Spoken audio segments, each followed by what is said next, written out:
वो समय था जब हिंदुस्तान की धरती पर विदेशी कदमों की आहट सुनाई दे रही थी। दिल्ली की दीवारें कांप उठी थी और राजपुताने का स्वाभिमान ललकारा जा रहा था। तभी इस मिट्टी से उठा एक वीर जिसकी तलवार से बिजली गिरती थी और जिसकी रगों में राजपुताने का लहू बहता था। उसका नाम था पृथ्वीराज चौहान। पृथ्वीराज चौहान ने 26 साल की उम्र में वो कर दिखाया जो आज भी इतिहास के पन्नों में स्वर्ण अक्षरों में अंकित है। आज हम इस वीडियो के अंदर पृथ्वीराज चौहान के बारे में जानेंगे। आश्रम क्लासेस आर्यावर्त में आपका स्वागत है।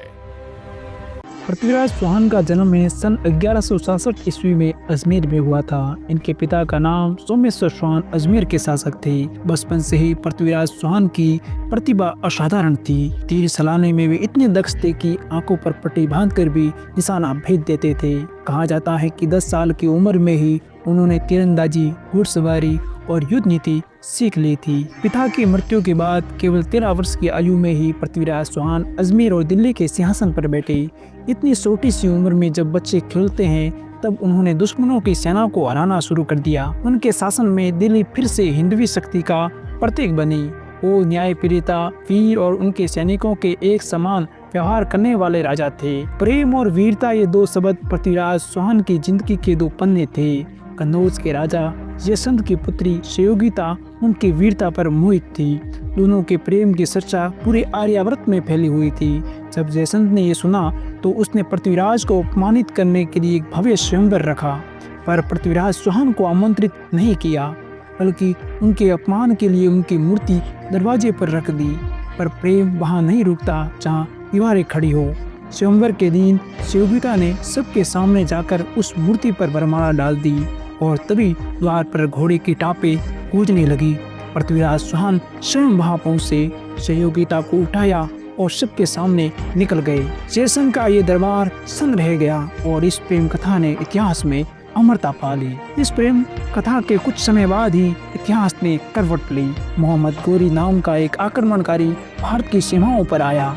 वह दिल्ली और हिंदुस्तान की दौलत पर नजर गड़ाए हुए था। पृथ्वीराज चौहान ने उसे तराइन के मैदान में ललकारा। दोनों सेनाएं आमने सामने थी।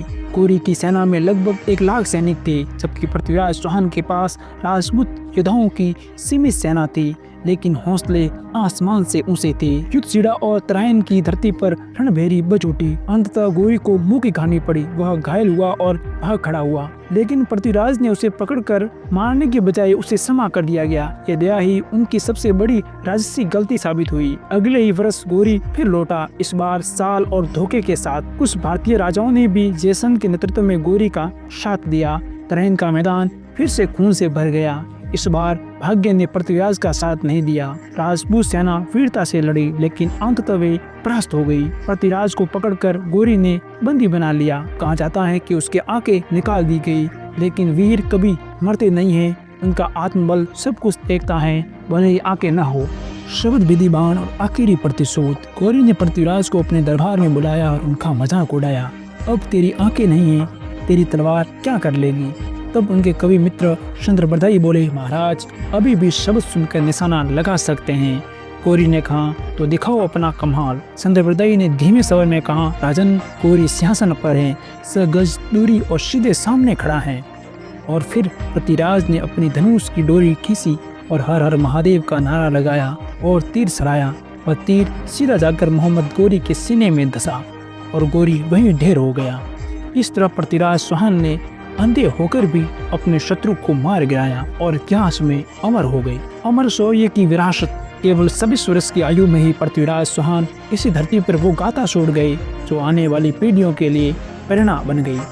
उनकी वीरता, उनका प्रेम, उनका स्वाभिमान हर भारतीयों के लिए गौरव का प्रतीक है। आज भी जब कोई राजपूत तलवार थामता है तो उसकी नसों में वही जोश दौड़ता है जो कभी चौहान की रगों में दौड़ता था। वो गिरा नहीं था, बस इतिहास में अमर हो गया था। जय राजपुताना, जय भारत।